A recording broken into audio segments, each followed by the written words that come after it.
こんにちは、みじゅりーです。今回はこんなリクエストが届いたので、初心者さんが初めて編むコースターの編み方をご紹介します。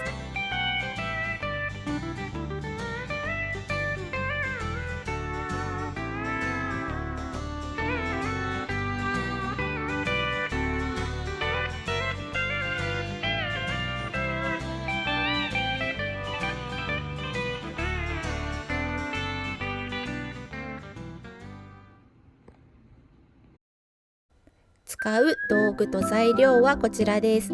お好きな並太毛糸を2色、かぎ針7号、とじ針、糸切りばさみ。初めての方はマーカーがあると便利です。簡単に編み方をまとめたのがこちらです。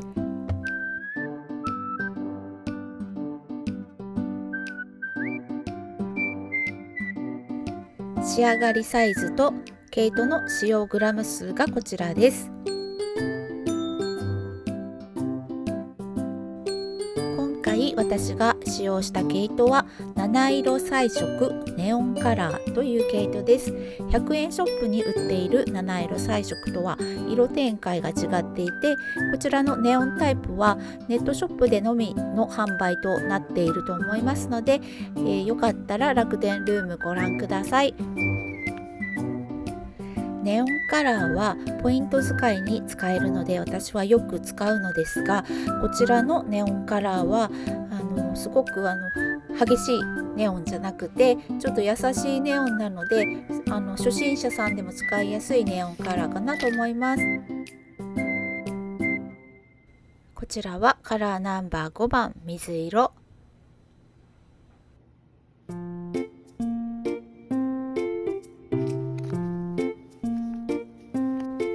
こちらはカラーナンバー6番紫。こ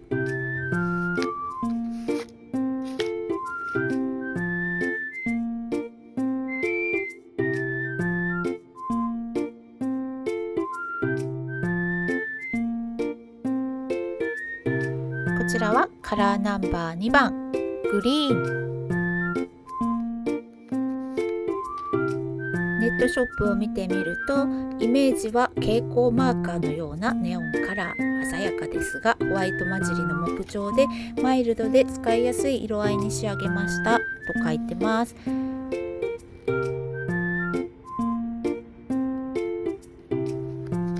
カラーナンバー3番オレンジ。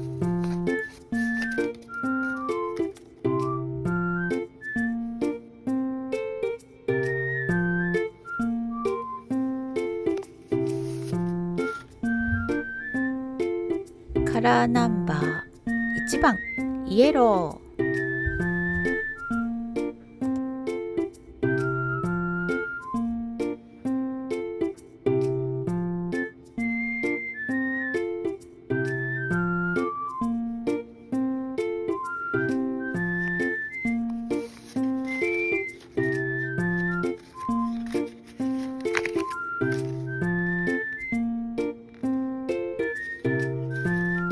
そして最後がカラーナンバー4番のピンクです。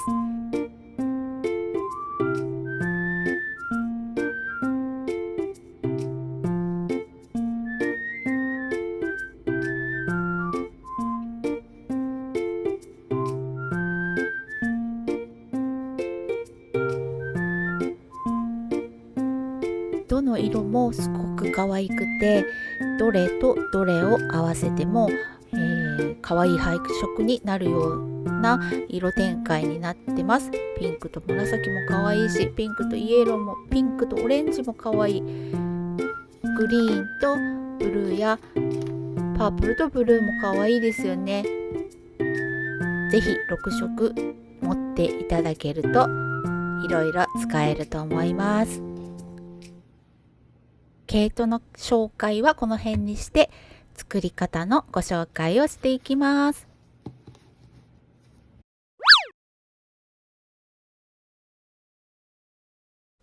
左手で糸をこのようにかけて持って、親指と中指で糸端側を糸端10センチぐらい残して持ちます。右手は親指と人差し指でかぎ針を持って中指を軽く添える感じで持ちます。糸の後ろから針を当ててぐるっと1回転させます。交差部分を親指と中指で押さえて糸をかけて輪の中を引き抜く。これで土台の目ができました。ここから鎖編みを編んでいきます。糸をかけて輪の中をくぐり抜ける。さっきと同じやり方です。少し緩めに作っていただくと次の段が編みやすくなります。16目鎖編みを編んでいきます。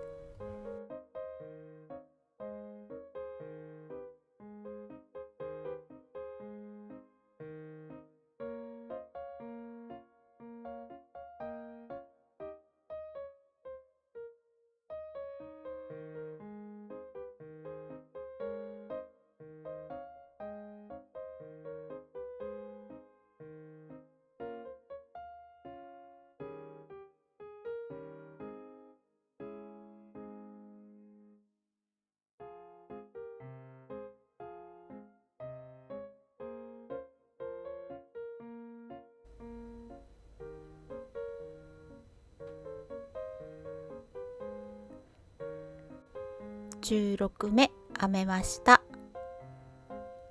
ちょっと置いてみて数えてみます。かぎ針のすぐ根元の目から数えて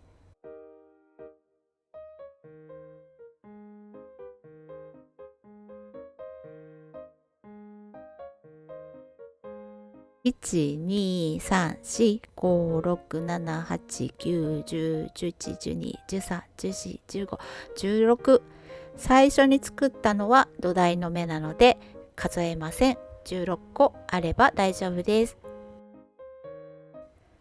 針を戻して今こっち側に編んできたので一つ立ち上がりの鎖編みというのを編んで今度は反対方向に進んでいきます。往復編みという編み方をしていきます。一つ鎖編みを編んで立ち上がりました。鎖編みを裏に向けて裏に見えるポコポコしたこの山、これを裏山と言います。裏山に針を入れて糸を引き抜き糸をかけて2本一気に引き抜く。これで細編みが1目編めました。最初の細編みの頭にマーカーをつけておくと分かりやすいと思います。鎖編みの目に一つに一つずつ細編みを編んでいきます。また隣の裏山に針を入れて糸をかけて引き抜いてもう一度糸をかけて2本一緒に引き抜く。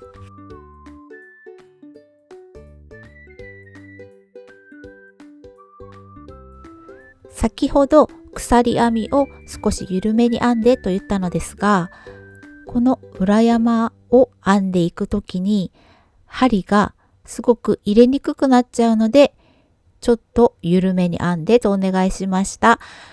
もうきつくて全然かぎ針が入らないよという方は一旦鎖編みまで戻って少し緩めに編むようにやり直してみてください。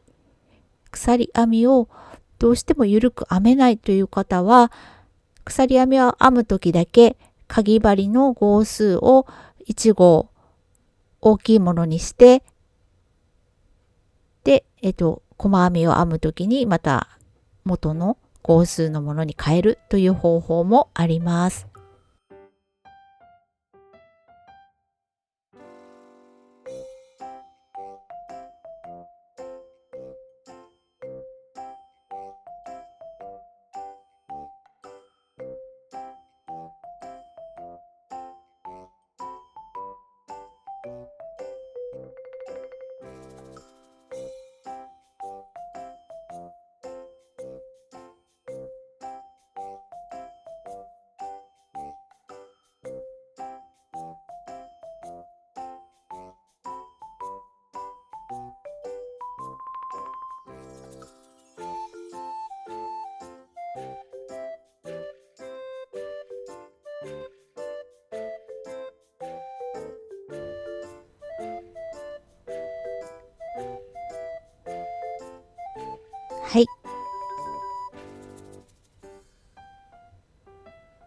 最後の16目まで編めました。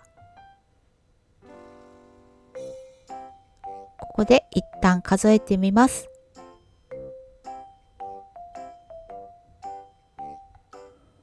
数えるときは編み目の上から見たときに鎖 V 字に見えるところを数えると数えやすいです。上のマーカーつけたところから1、2、3、1、1、2、3、4、5、6、7、8、9、10、11、12、13、14、15、16目。16目あったら OK です。この16目目にもマーカーをつけておくと分かりやすいかと思います。こんな感じでマーカーをつけておきます。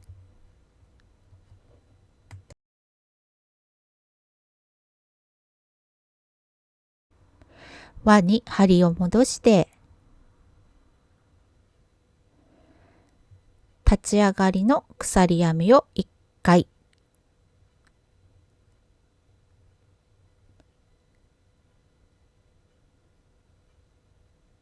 もう1回鎖編みを編みます。これは2段目の一番最初の目が鎖編みから始まるからです。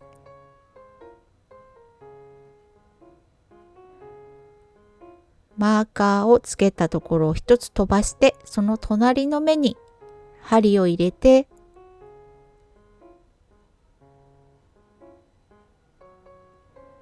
マーカーがついた目、その隣ですね。ここに針を入れて細編みを編みます。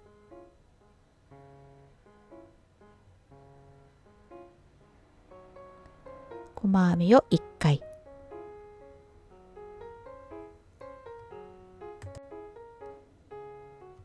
次は鎖編みを1回、1つ飛ばして隣の目に細編みを1回、鎖編みと細編みを交互に編んでいく形になります。鎖編みを1回、1つ飛ばして細編み、鎖編み、1つ飛ばして細編み、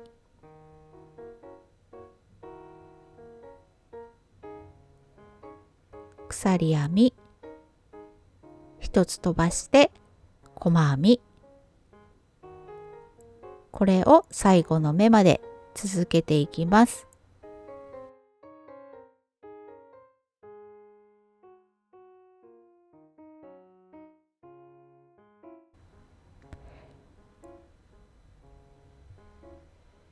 はい、最後の方まで来ました。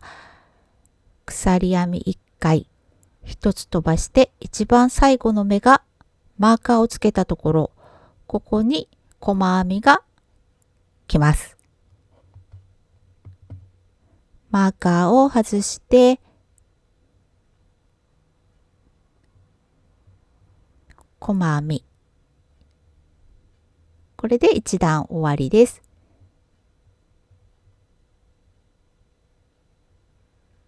必ず段の最後は細編みで終わります。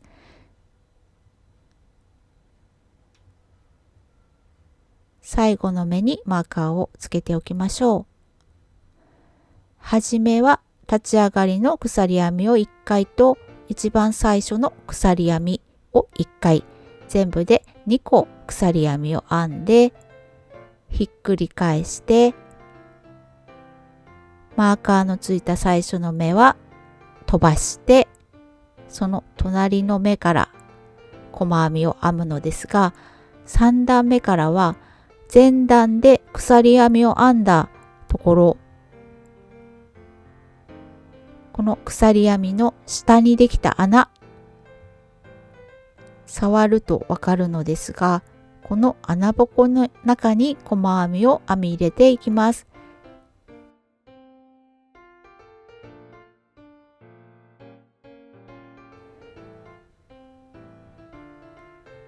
鎖編みを2つ編んだところから始まって、次が細編みなので、この穴の中に細編みをマーカーをつけたすぐ隣の穴ですね。ここに細編みを1回。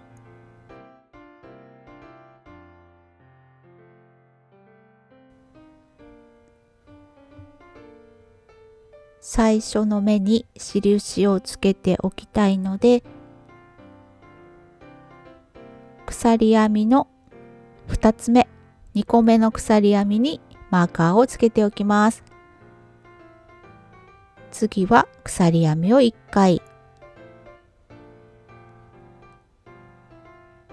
1つ飛ばして、大きい穴が開いているところに細編みを1回。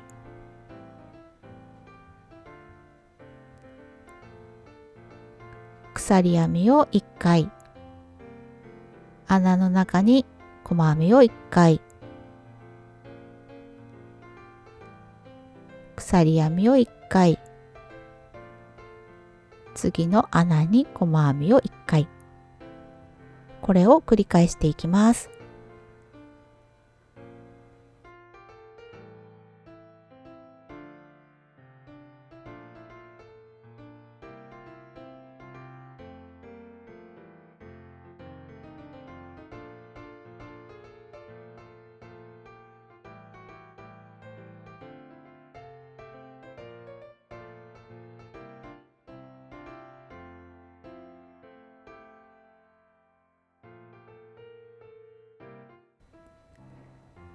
はい、3段目の最後の方まで来ました。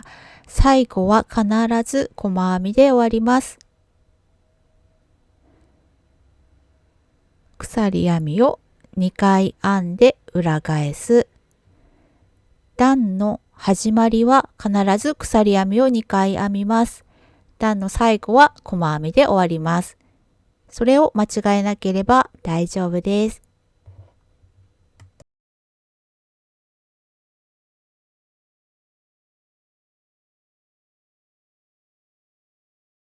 最初に編んだ鎖編み2つのうちの2つ目にマーカーをつけておきましょうか。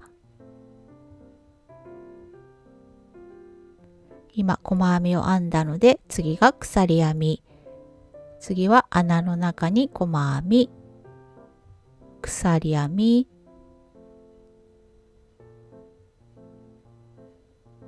穴に細編み。これをずっと繰り返していって、正方形の大きさになるぐらいまで編んでいきます。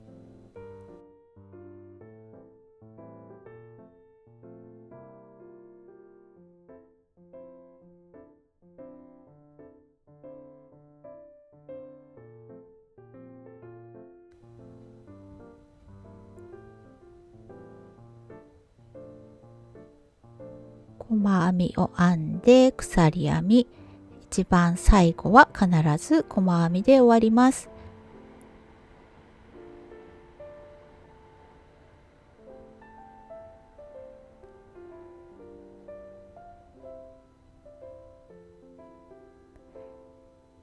はじめは鎖編みを2回裏返して、最初の穴に細編みを1回。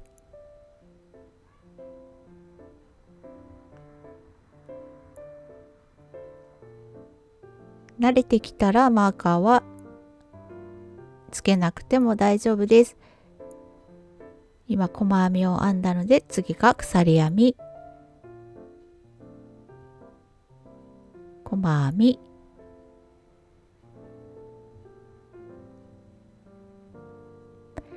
穴があるのは手触りでわかるかと思います。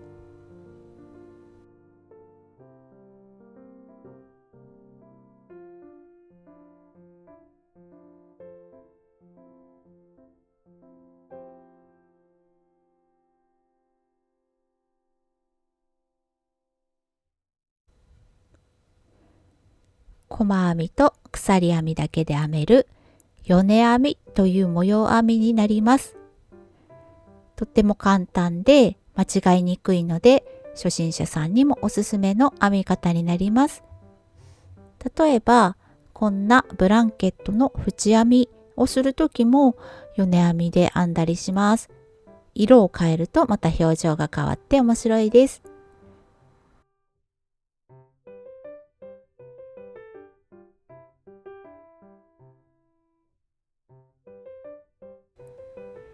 はい、だいぶ正方形に近づいてきたので、ここで一回段数を数えてみましょう。左側に糸端が来るように置いて、一番下の細編みを16目編んだ段が1段目。2、3、4、5、6、7、8、9、10、11、12、13、13段目まで編めました。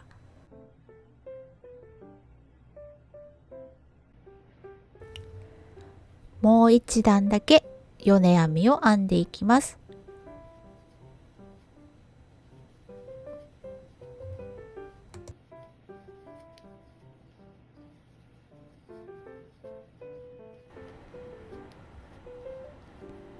14段目が終わりました。次15段目はまた全部の目に細編みを編んでいきたいので、鎖編み1目で立ち上がって裏返します。すぐ根元の目から細編みを編み始めます。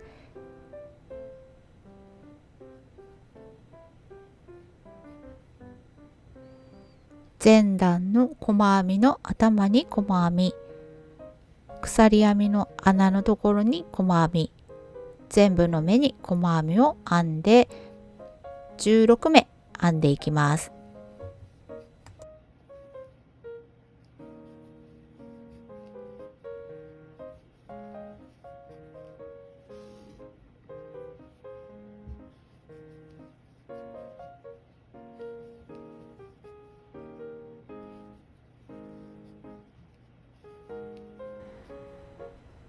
はい、最後の鎖編みのところに細編みを入れたら、全部で16目細編みができているかと思います。鎖編みを1回編んで糸を切ります。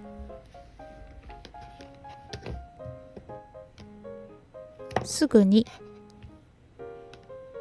糸始末をしてしまいましょう。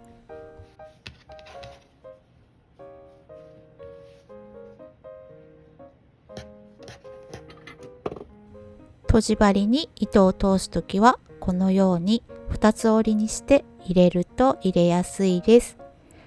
細編みの段にジグザグジグザグと糸を絡めるように針を通して針を抜きます。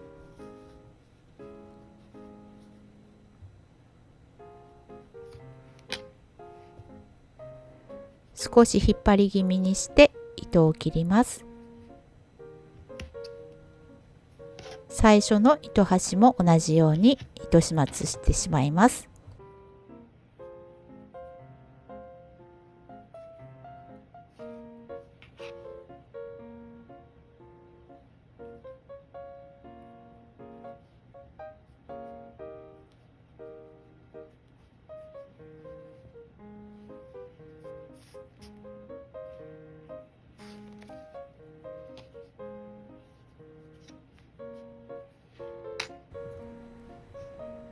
次は違う色の毛糸を用意して縁を編んでいきます。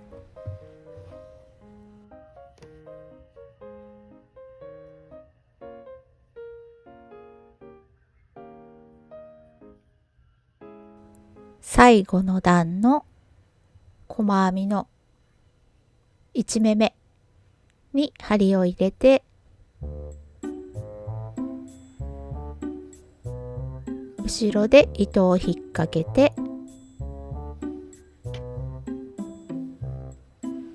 糸を引き抜きます。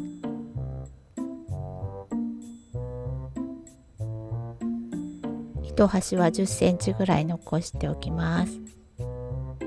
引き抜いて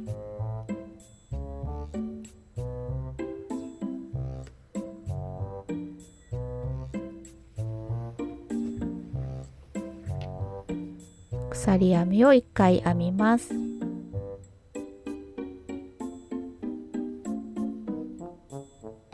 同じ目に針を入れて細編みを1回、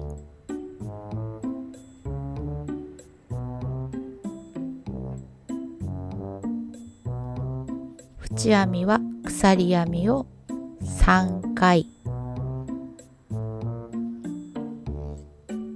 1つ目を開けてその隣の目に針を入れて細編みを1回、細編み1、鎖編み3の組み合わせで縁を編んでいきます。鎖編みを3回、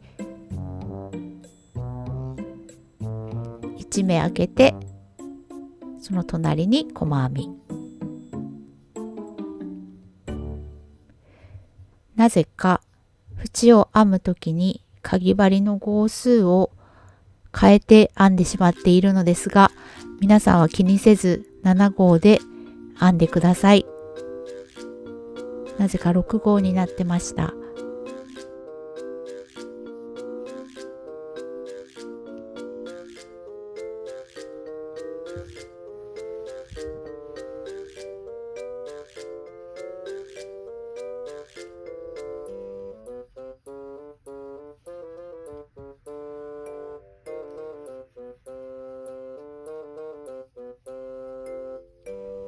はい、角のところまで来ました。細編みを編んで鎖編みを3回、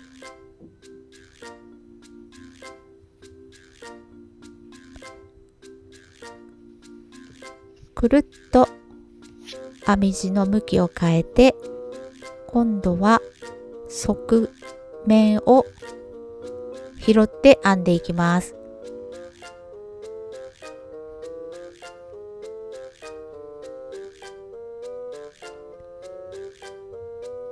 ここの目が拾いにくいというか、どこを拾っていいかわからないと思うのですが、よく編み地の編み目を観察して同じような目の形のところに針を入れていったら大丈夫です。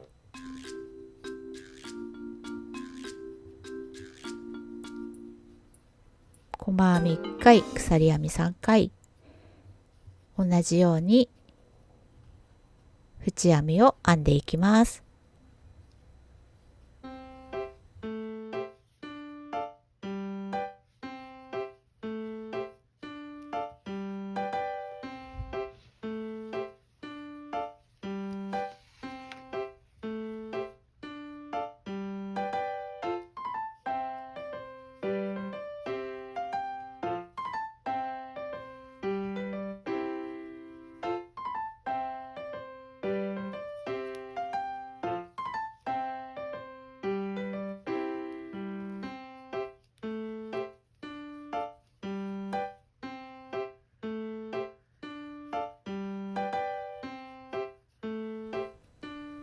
はい、こちらもまた最後の方まで来ました。最後は端っこの角のところに入れましょうか。細編みを1回、鎖編みを3回編んで、またくるっと編み地の向きを変えます。今度はまた鎖のところを拾っていけばいいので、一つおきに編んでいきます。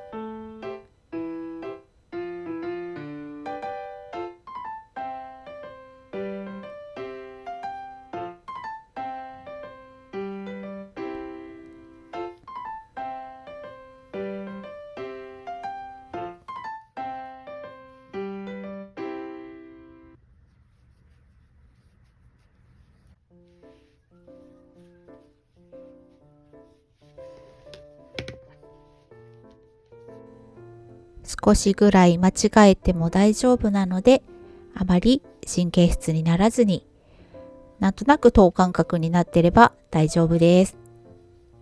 細編みと鎖編み3回をぐるっと1周編んでいきます。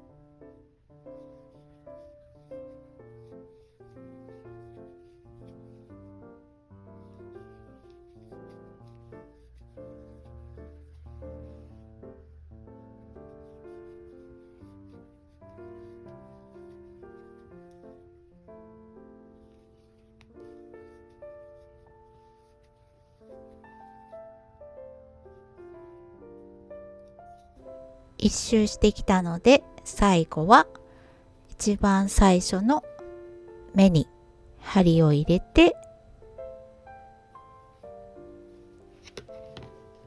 引き抜いて糸を切ります。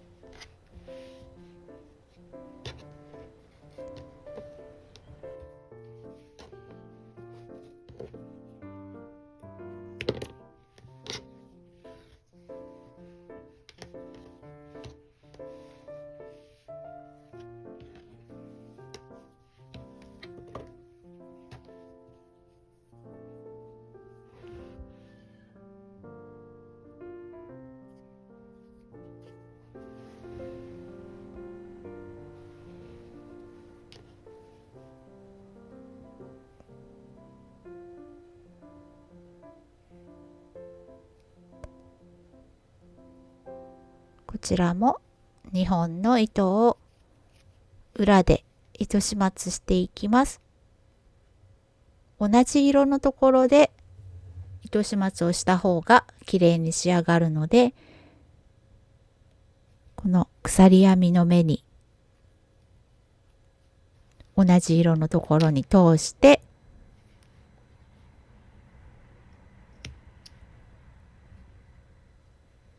糸を切ります。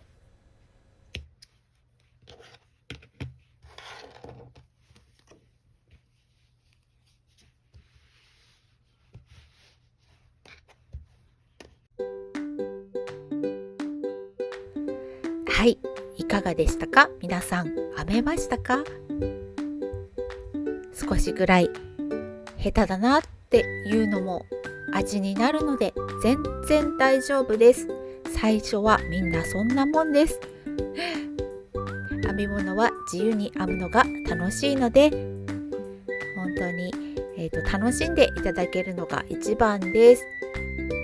だんだん上手になるので、最初からうまく編もうと思わずに、まずはたくさん数を編む、そして楽しむということを大事にやってみてください。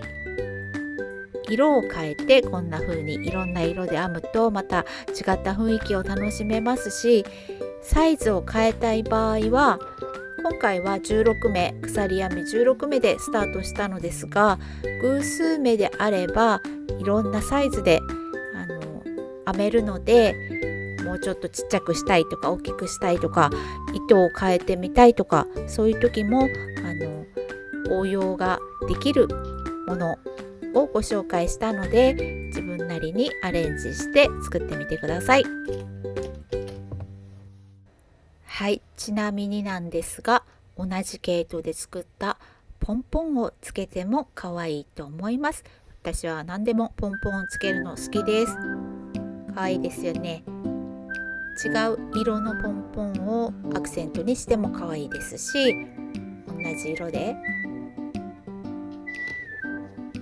作っても可愛いかと思います。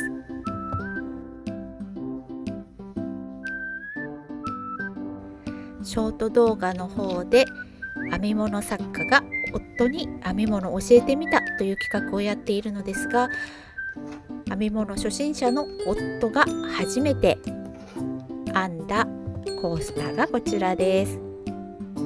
上手に編めてますよね。こちらは全部細編みで編んでもらったのですが、これもまたかわいい。使った毛糸はセリアさんで買ったアクリリックマーブルという糸です。こんな感じで段染めになっているので、全部同じ編み方をしてもこんな風に色がところどころ変わって面白い編み地になります。アクリル 100% の糸です。上手。縁を編まないで正方形のままコースターとして使ってもいいと思います。これも可愛いですよね。違う色のコースターを例えば4枚編んで、これをくっつけて大きな敷物みたいにしてもいいと思いますし、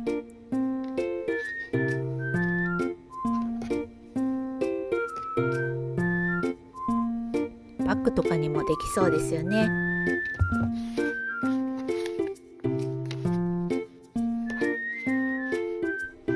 はい、こちらは毛糸のピエロさんのコットンニート S という糸を使って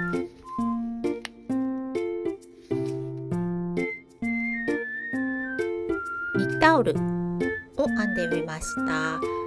コットンニート S はコットン 100% の糸なんですが、ちょっともちもちっとした食感がすごく柔らかくてお気に入りの糸です。コットンニート S を使ってこんなニッタオルを作ってみました。こんな風によく伸びる柔らかい感じの編み地になります。左が6号、右が7号で編んでみました。ちょっと一回り大きさが違うかなという感じです。作り目は鎖編み32目でスタートしてます。どちらもサイズ的には左側の6号で編んだ方が17センチ、18センチぐらい、右が18センチかな、ちょっと見えなかった1センチずつぐらい違うかなという感じです。このニッタオルなんですが、半分に折ってで横を縫い合わせてもらったらメガネケースとかにもなるなと思いました。いろんなアレンジが効きそうです。よかったらこんなのも編んでみてください。皆さんのこんなの編んだよとか、初めて編めましたなんていうメッセージいただけるとものすごく励みに励みになるのでよかったらこんなの編んだよというご報告お待ちしてます。